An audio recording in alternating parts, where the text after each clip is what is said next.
Thank you so much. I'm real excited for it. Seems like the last one is going to be hard to beat, but I'm gonna give it a try. No, just All kidding. right, go for it.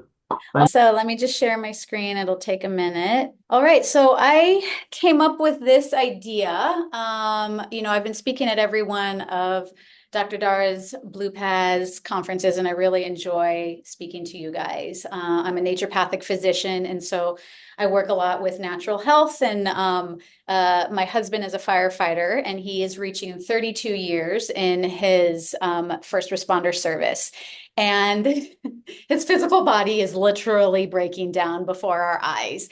And he has less than 2 years to retirement. And I'm like, you can do it, buddy. You can do it. And I can't wait for the man to retire. So honestly, he can regain his health, is literally what I'm looking for. So I came up with the idea of talking about career longevity, and I created this whole presentation, and then I interviewed my husband. And so I thought that was just really interesting how I created everything. And then literally when I sat down and interviewed him, that comes at the end. You'll see what he has to say about making it 32 years in public service. So let's just kind of dive right in.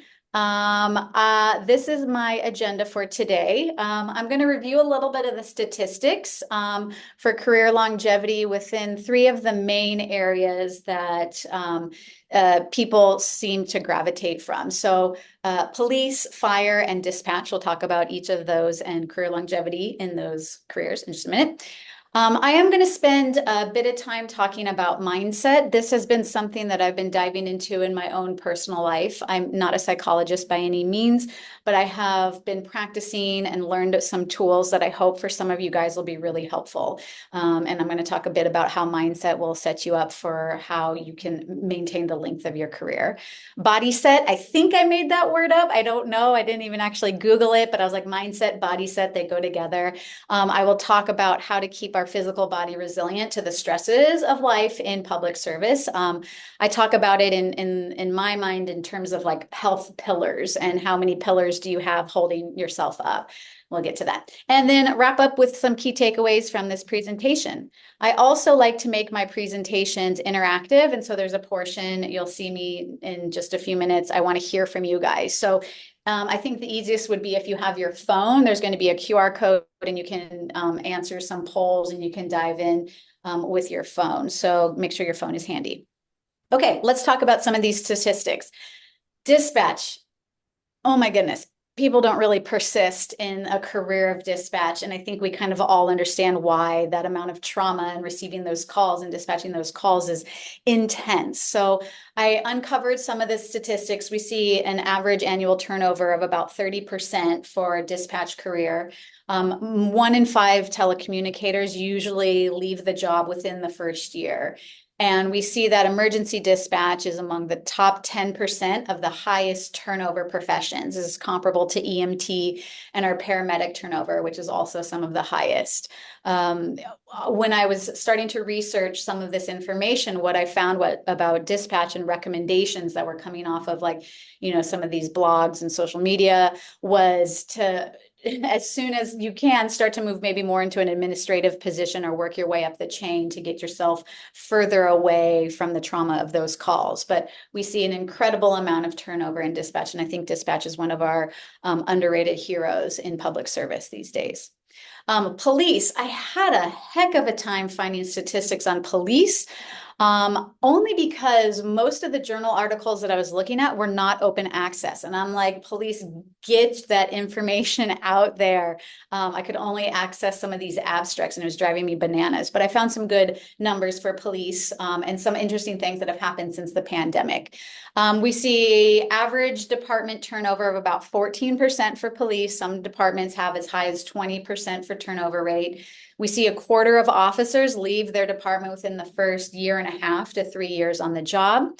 And this is an interesting statistic. Since the pandemic, we have seen 50% more resignations and 20% more retirements in 22 than from 2019. If we went to the statistics in 2021, we see about 50% more retirement. So people are getting the F out of there as quickly as they can. So for police, we see total sworn staffing dropping nearly 5% over the past 3 years. There's not a whole lot of persistence. And then fire. Fire's near and dear to my heart because my husband is a fire captain. And I think it's interesting in fire. There's a lot more persistence within career and a lot more tenure meaning like staying on the job.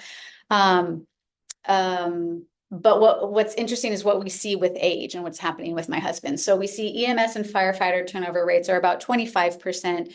Most people leave voluntarily. But according to this statistic, and I've used this same image from a different year in previous presentations, and I just think it really highlights what happens in the fire department. When we're young and we're fit, we're in our 20s, we're in our 30s, we're like invincible, and we're gonna fight fires and save the public until until we retire at 65 or whatever. And then what happens is as we age, less and less of the people are able to sustain the work demands of the job. And I think possibly this could be true also for police. I just don't have any lovely little graphic to highlight that or ability to find those numbers easily. Here's another graph that I like to use for fire. So what this is showing at the top of the graph, how likely it is that the person is going to stay, the firefighter is going to stay and continue to work as a firefighter. This is actually from the state of Arizona, from NAU. And then the x-axis is our time length. So we see 6 months from now, everybody 55 and above are most likely to stay in their job for 6 months. And you see the red line, 25 and under. They're like, yeah, I'm going to stay 2 years, 3 years, 10 years, 20 years, 30 years from now. They're like, okay, maybe I'll retire by then. When they're 25 and younger, their career is in fire for forever. And each age group, each of these, as they drop, you see less and less. So when you're over 55, you are somewhat unlikely to persist 4 to 5 years from now.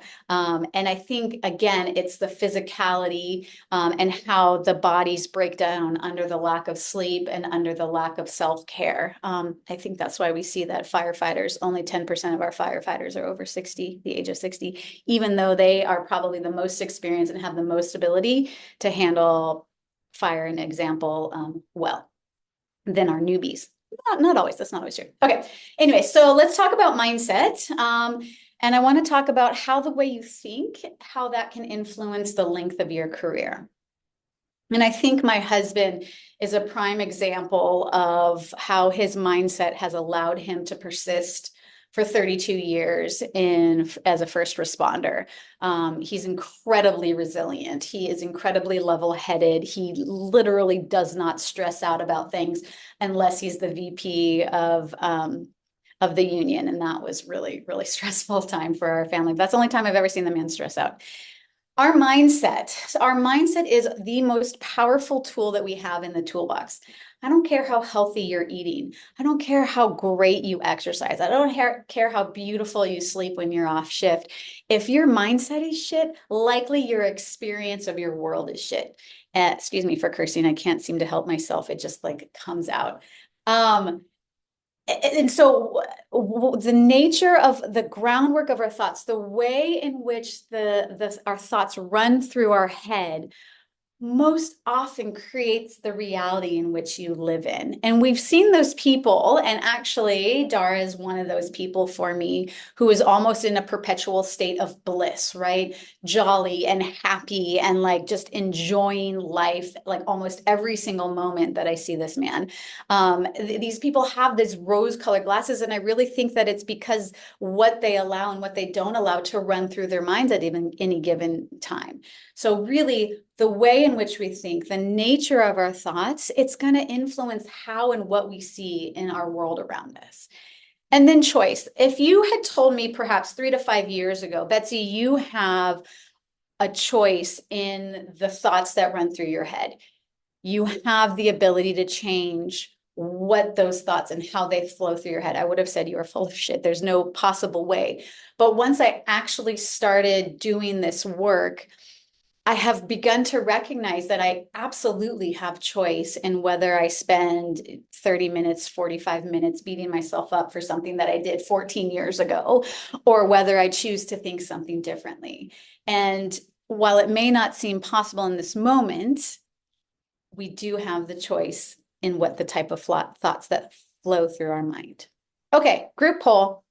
Let me see. I think I'm gonna have to stop sharing and then resharing because I want to hop onto the internet.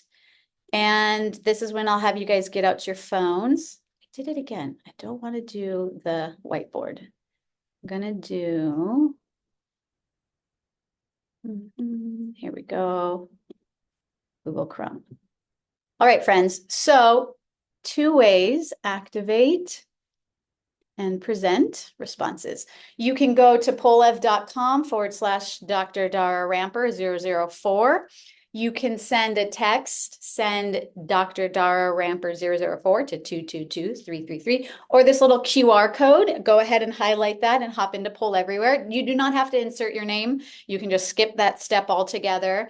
This can be 100% anonymous, but as soon as you guys are ready to begin, if you can click the yep. Hey, Bets, we can Yeah. only see the whiteboard. Is that Um, all what you're seeing? Okay, hold on. yeah, Okay, hold on 1 second. I did it again. Save that. We want Google Chrome. Share that screen. How about there? yeah, we can see the QR code now. Thank you. Thank you.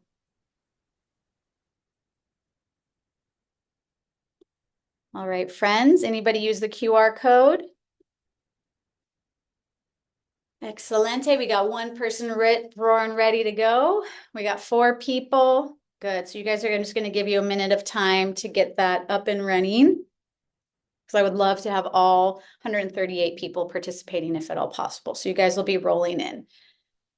Okay, so what I want to do for this exercise is I want you just to close your eyes. And for the next 30 seconds, I just want you to think. I want you just to let your thoughts kind of do their thing. I'm going to quiet down here. Don't try to control them necessarily. Just think. Think some thoughts. 30 seconds.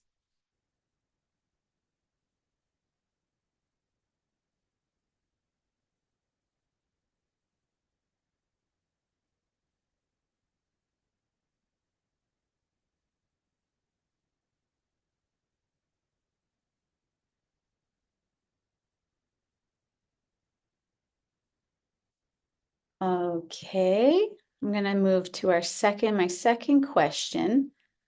The nature of your thoughts, were they positive or were they negative? We have about 26 of you guys participating. And I think we've hit our max. Fascinating. I was really curious what I would see amongst this group, where the nature of your thoughts were, whether they were negative or whether they were positive. It's fantastic and phenomenal. In one word, you can do more than one word, but if you do more than one word, just make it all one word. In one word, what was it that you were thinking about?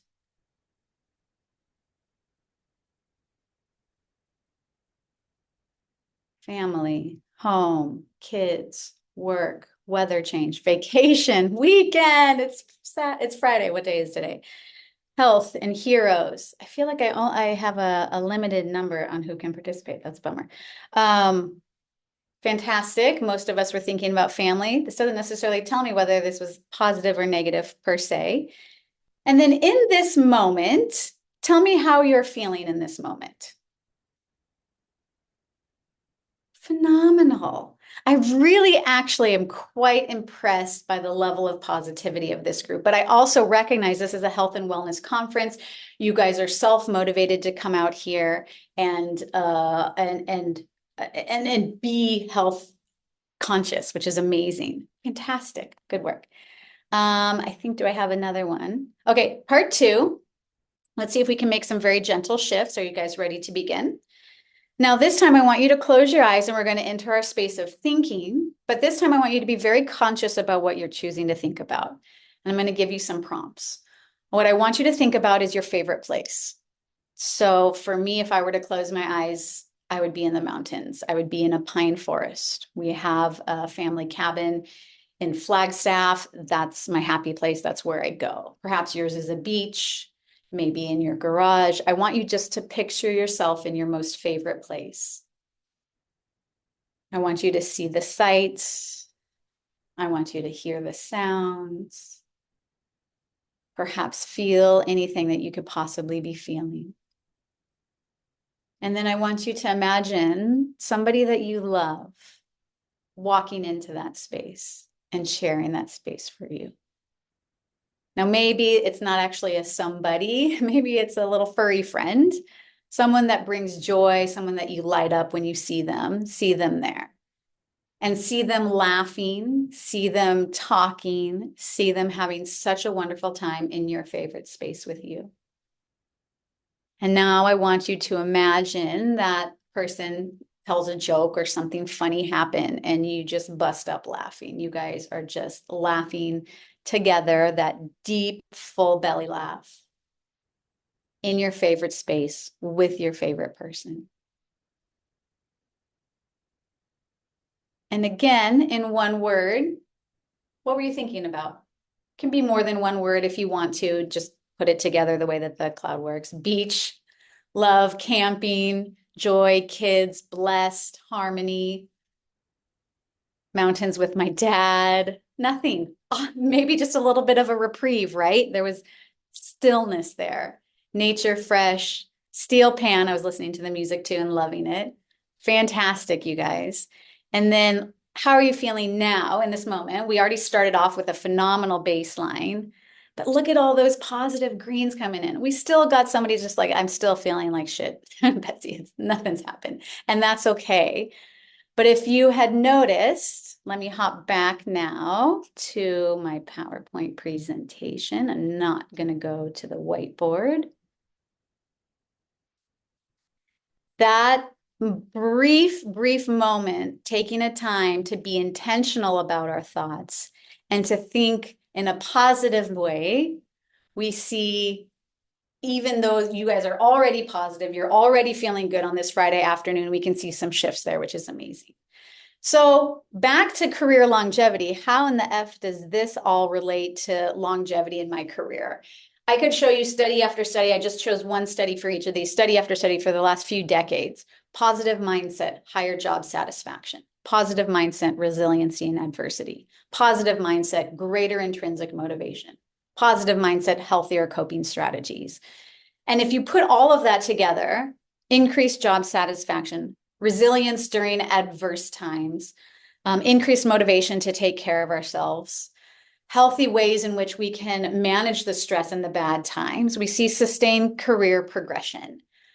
And so you might be saying, this is all great. This is all wonderful. I struggle with maintaining a positive atmosphere within my brain. I am constantly thinking of the negative. I'm constantly thinking about the worst that can happen. I'm constantly berating myself. How the F do I even begin to start to change this stuff? And I just want to say that you are not alone and you are not wrong. There's nothing wrong with you or your brain if you have this negativity bias. What I often tell my patients and my students is, our brains have the negativity bias. And if we rewind ourselves, 2000 years ago, we were all living in caves and you and your buddy are strolling down the path and a bush rattles and a saber-toothed tiger jumps out and eats your buddy. Anytime a bush rattles, your brain's going to go, what the, like high alert, high alert, high alert, and making sure that you're going to run away from whatever danger might kill you. Evolutionarily, our negativity bias is there to keep us safe. Fast forward, depends on the nature of your work and what you guys are doing, particularly in first responders. But we see these rattling bushes in places where there are no rattling bushes, right? And our body perceives danger, our minds perceive danger in times when there isn't any danger. Particularly if you're living in your work is within a dangerous environment and you're constantly seeing trauma after trauma and you're exposed to this stuff, you can be even more heightened to that. And so our brains are like fundamentally designed to protect us in this way, to think everything is dangerous, but we're seeing danger where there actually really isn't danger, oftentimes in our homes, in our relationships, and that sort of thing. All right, so you're telling me all this wonderful thing. I need to think positively. How the F am I going to even start to do that? And I would say that there are some of you, as you're reading this, you're seeing this, I am willing to change. Starting with the willingness to change, not that you even have to begin to think of roses and peaches and constantly imagining yourself on the beach or camping with your father, bliss and harmony or complete nothingness. It's just that you have the willingness to begin to shift. And some of you are saying, I'm not willing. I'm not going to change. These thoughts are never going to change. And I will tell you that's going to be 100% true for you. If you begin to start to think, I'm open to change. I'm willing to shift. I'm willing to see things differently. I'm willing to begin to change the pattern of thoughts that run through my mind on a day in basis. I'm willing to make that difference, that change. It's going to happen. And the person who will help you with that, if you're willing to change, will show up. Perhaps that is Dr. Dar or someone else that you've heard speak today. But starting with that willingness. Second step, once you're being willing to change, I know it sounds cliched, maybe a little bit silly. Again, very simple. The first thing to do is to begin to love yourself. And I'm not talking about vanity or arrogance or being the best or thinking you're the best or anything like that. That's all fear-based. I'm talking about loving yourself exactly as you are. Loving yourself exactly the way you love that person that walked into your favorite place, that person that just lights you up the moment that you see them. That type of love, to cultivate that type of love for ourselves, not many of us know how to do that. We were never taught how to love and appreciate ourselves in all our flaws exactly as we are. And most of those who taught us how not to love ourselves, they were taught by people how not to love themselves, right? We're all victims of victims. Our parents were never taught how to love themselves. Their parents were never taught how to love themselves. Perhaps it's a new concept. And I think some people innately get this, where they have respect and they have love for who they are and what they do. And I think those people live happier lives. But beginning to love yourself in a very fundamental way is going to help to shift this mindset. Again, stopping sharing my screen, resharing because I want to go back to the poll.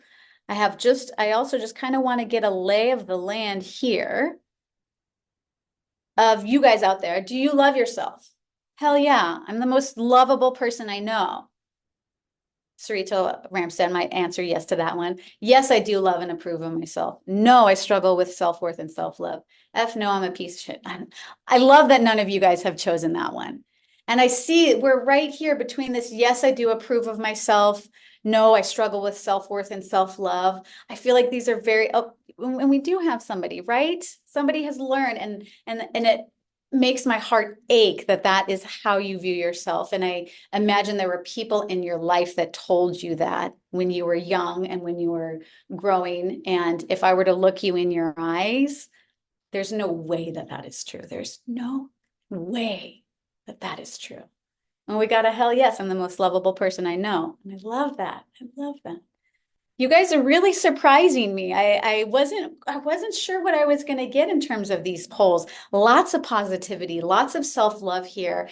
And the more that we can honor and respect this being, this magical being that we are, the more that will permeate into our kids, our offspring, the more that will permeate into our relationships. And I think it really does begin with the self. Again, stopping share, restarting share again. Thanks for bearing with me on all of this. Okay. Group poll. So how do I start? Dr. Rice, I am a piece of shit. There's no way that I love myself. Nothing I do can be great. How do I start to love myself? Number one, I learned this from a woman named Louise Hay. Stop all criticism of yourself. Stop. S-T-O-P. Stop. I have found I have been so much better with this in the last decade of my life. But when I was starting this journey, I mean, like I had mentioned before earlier, I mean, I would just be doing the dishes and beating myself up. I would just be like, why did you do that with that patient? Or why did you say that to so-and-so in 1989, blah, blah, whatever it was. I would just spend so much time beating myself up in my head. And for me, in order to stop, a couple of techniques. One, you maybe use that guided imagery, pull up a beautiful image, flowers, sunshine, camping, lake, nothingness, whatever. Maybe use a guided imagery in your mind. For me, I had to use a song, and it was Queen. I want to break free. I want to break free. And so I would either sing it to myself, Or I would turn the music on and I would just like break the pattern of the cycle of that type of thinking by doing something like that. But I will tell you, you don't have to all of a sudden be like, oh, Betsy, I love you and all of your flaws and all of your insecurities. I love who you are. No, just stop beating yourself up. Stop criticizing yourself. And then the number two, once you can stop criticizing yourself, you'll notice perhaps less criticism for others. That can be another next step, but also to stop scaring yourself. And again, I recognize I'm talking to people who are in the line of work where you're seeing the worst of the worst, right? The type of trauma that you see, the dredges of society that you're working with, you're in the worst of the worst. And I think that, that's why people like Dr. Dara have created things that they do, programs that they're doing, and counseling programs for first responders. Like there's help for those of you struggling when you're in the line of work. And then when you're not in the line of work, to stop scaring yourself, to stop bringing the worst case scenario into your mind because you've seen it over and over and over 1,000 times that that's just the way that your mind goes. But it takes conviction and it takes self-awareness. And what you might find is that you won't even realize that you're beating yourself up. You won't even realize that you're in this perpetual state of scaring the piss out of yourself until you're like 20 minutes deep into it. But as soon as you recognize it, start singing your song. Start pulling up whatever imagery you need to. Sing the freaking ABCs, whatever it is that you're going to use to cut yourself off. And you're going to start being better and better at it. And then you'll get to the point where I was, where I could feel myself. Like I was just about to start to go into one of those episodes of berating myself. I could just like feel it coming. I'm like, no, not going to do that today, Rice. I'm not going to do that today.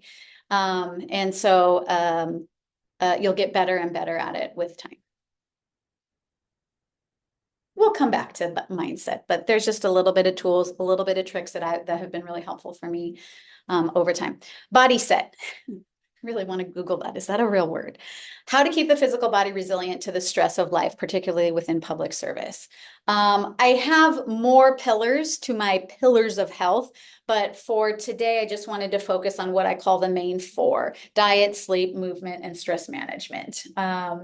And in my mind, and when we're working on these pillars, is you just choose one, right? Perhaps you're really sleeping so poorly and you have for years, and you're like, that is one of the main obstacles to me regaining my physical and mental health is sleep. I'm gonna focus in on sleep.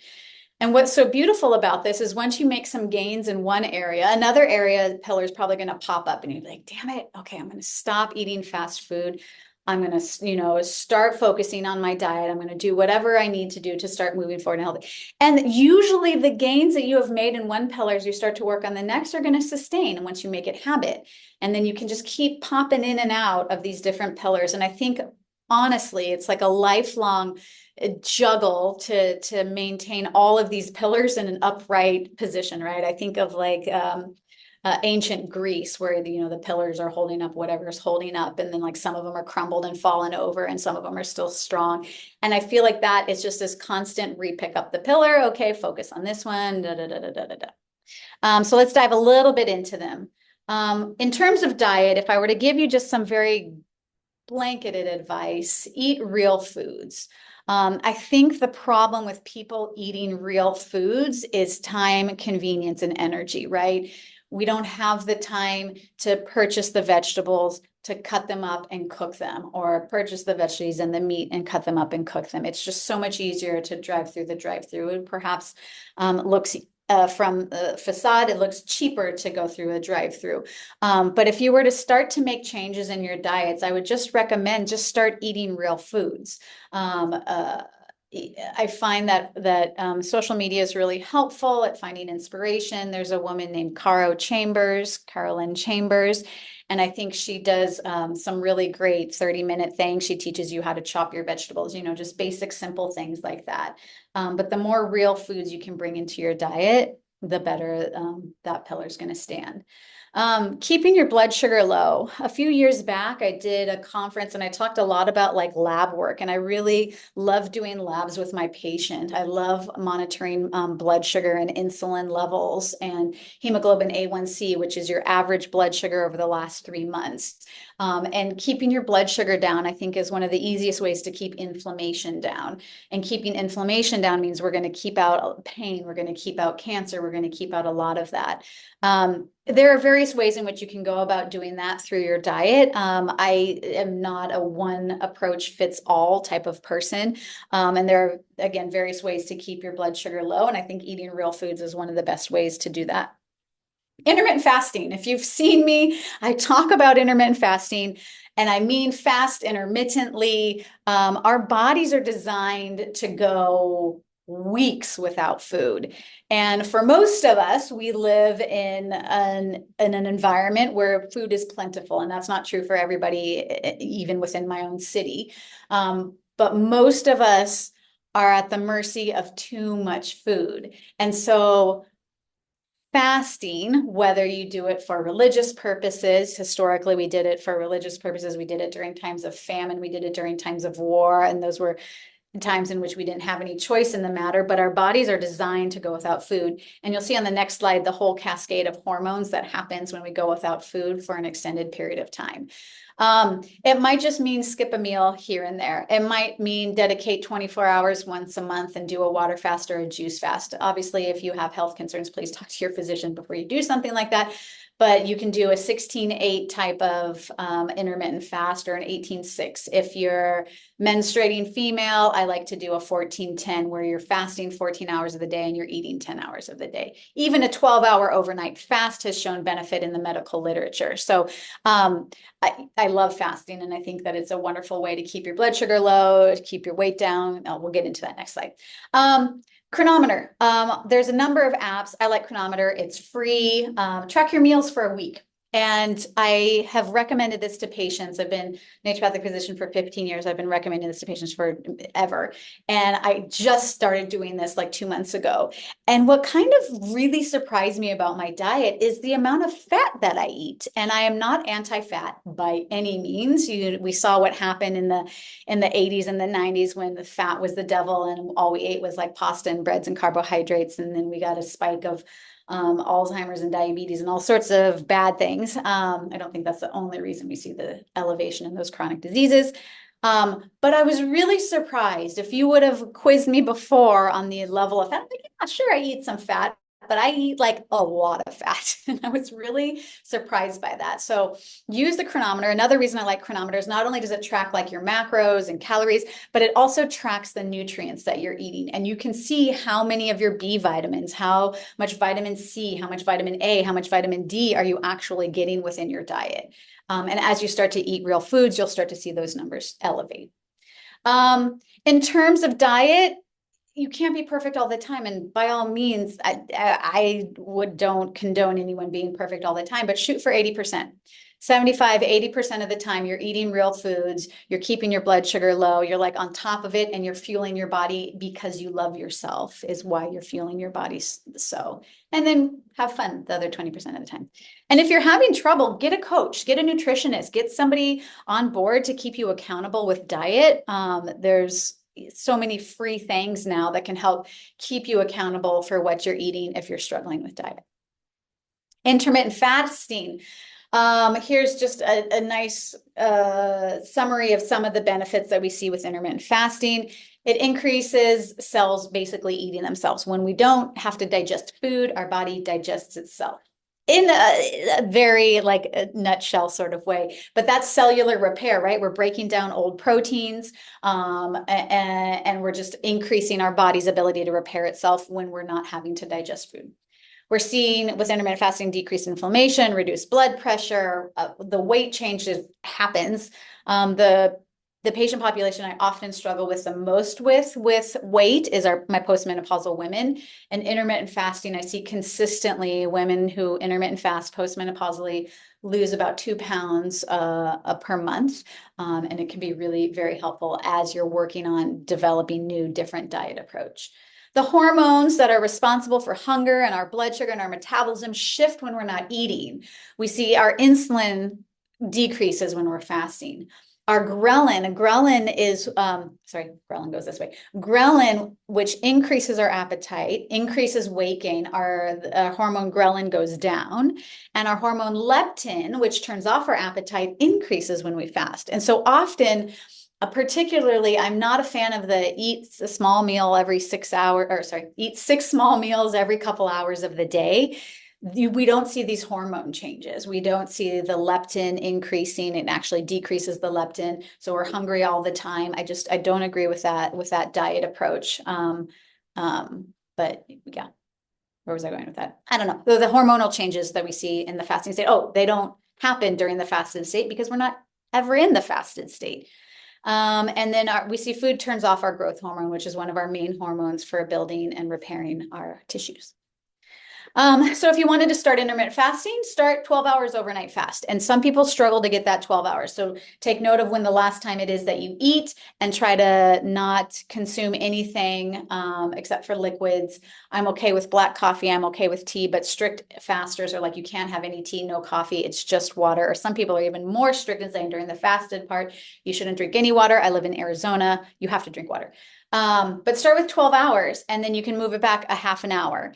And what's interesting is there's more benefit in the research if the fasted state is during the daylight hours. So the earlier in the day, if the eating state is within daylight hours. So the earlier that you have your eating window, the more benefit you receive in terms of cholesterol reduction, blood pressure reduction, blood sugar reduction, all of that. It's better if you say you start eating at 8 a.m. and you finish eating at 4 or 6 p.m. But I find for most people, we have families and the evening meal we often share together. So I see that most people, by pushing back the first meal of the day, that's how they can get into the intermittent fasting. And then that window of eating is flexible, right? So you go out for brunch with your family at 10 o'clock on a Sunday, and you've been normally just starting your day eating around lunch at like 11 or noon, and you eat earlier. You just try to bring that window a little bit earlier if at all possible. But that window can be flexible. And you don't have to do this every day of the week. Maybe you throw in a couple of days of intermittent fasting, listen to your body, listen to the body cues, I think is also really important. Oh, sleep, particularly for my firefighters. Sleep is so essential. Our bodies heal when we sleep. If you're not getting deep, restful sleep, your body ain't healing.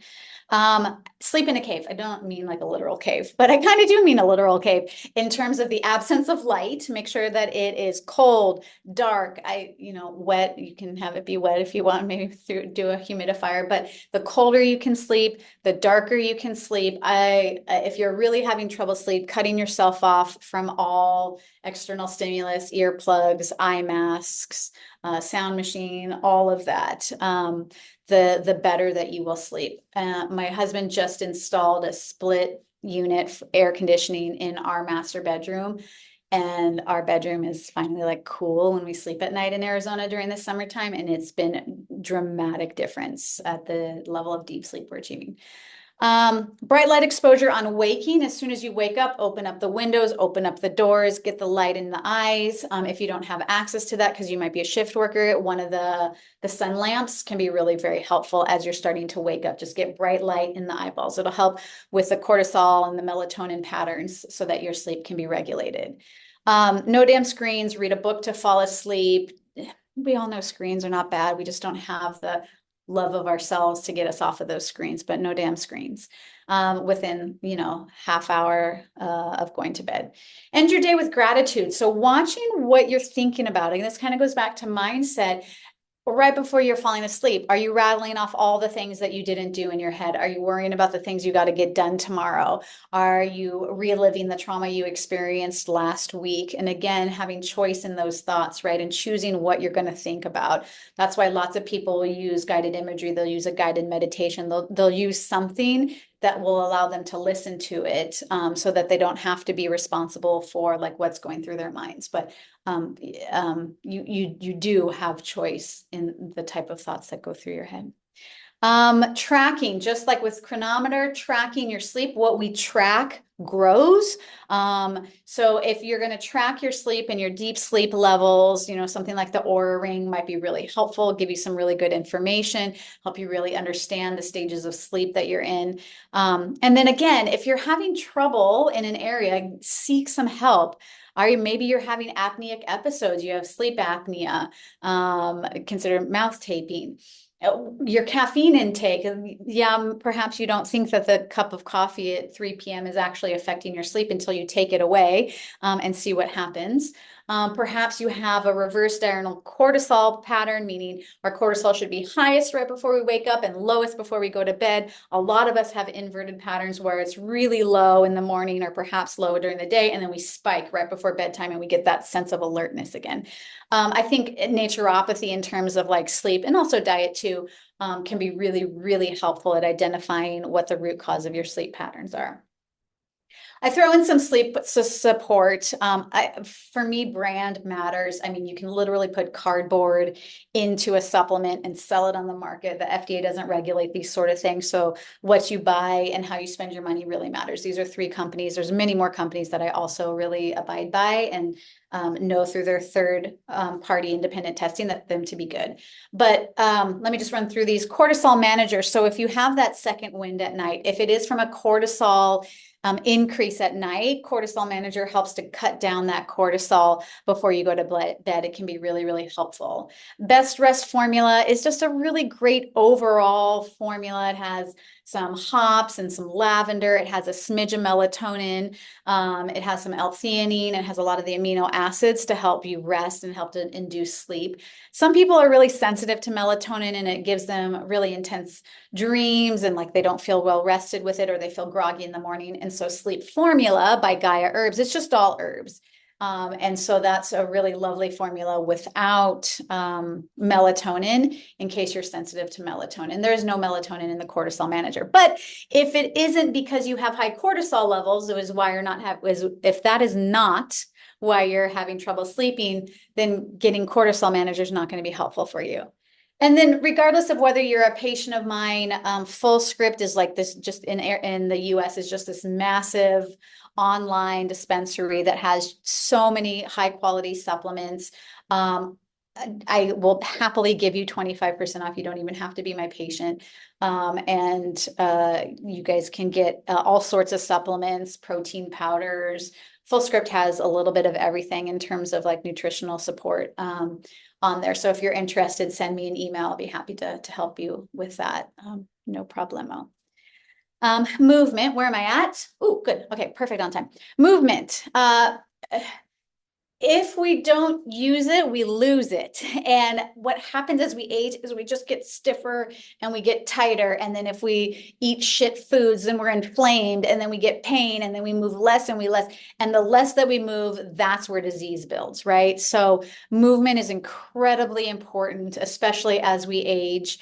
My husband would attest to this. He's been having some shoulder stuff and recently went through shoulder surgery, which was hell. I was not anticipating how intense this surgery was going to be. I thought it was going to be a breeze, and boy, was I wrong. But he's been out of his yoga practice that he has been doing since he met me for many, many moons now.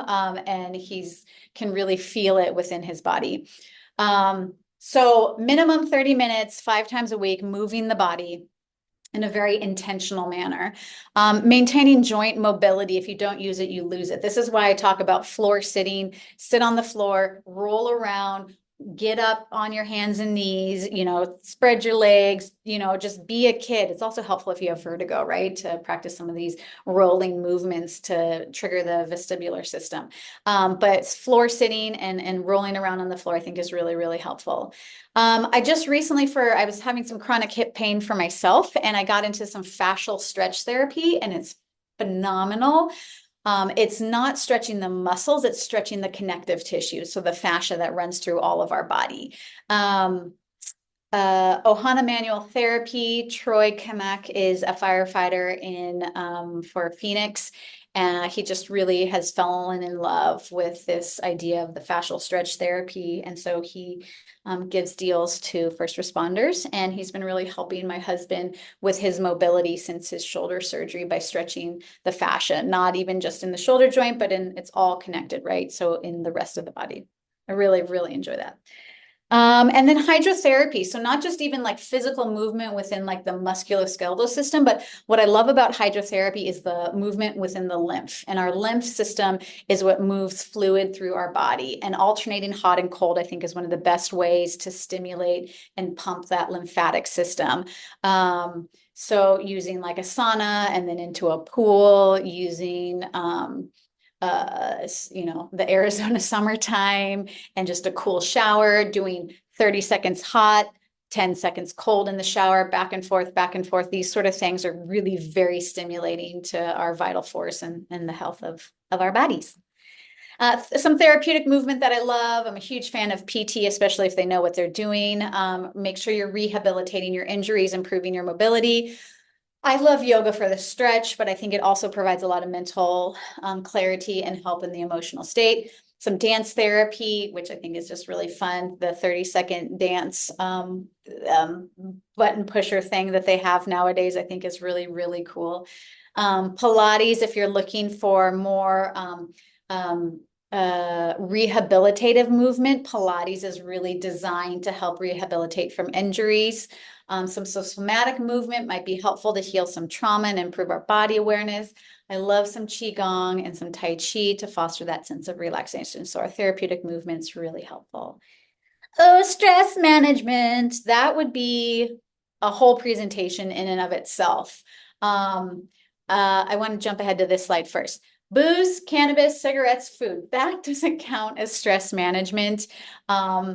I know from personal experience in trying to use some of these particular substances to manage stress, it just really perpetuates the problem. And so if that's your only coping skill now, I hope that you will learn to love yourself enough to start to make some changes to figure out some healthy coping skills. But when we're talking about stress management, it's all got to be tailored to you, right? We don't live in a world of equality where everybody's situation is the same. Everybody has different circumstances. And so you're all going to need something different in terms of stress management, where some people going for a run is one of the best ways that they can manage their stress. Other people will be sitting in meditation. Some people will be like, I can't sit for more than 5 minutes. There's no way I can start a meditation practice. It all depends on your individual needs and circumstances. But we're looking in terms of stress management, we're looking to enhance the overall well-being, improve our emotional resilience, and promote a balanced lifestyle, of which booze, cannabis, cigarettes, drugs, food, like that doesn't do it, right?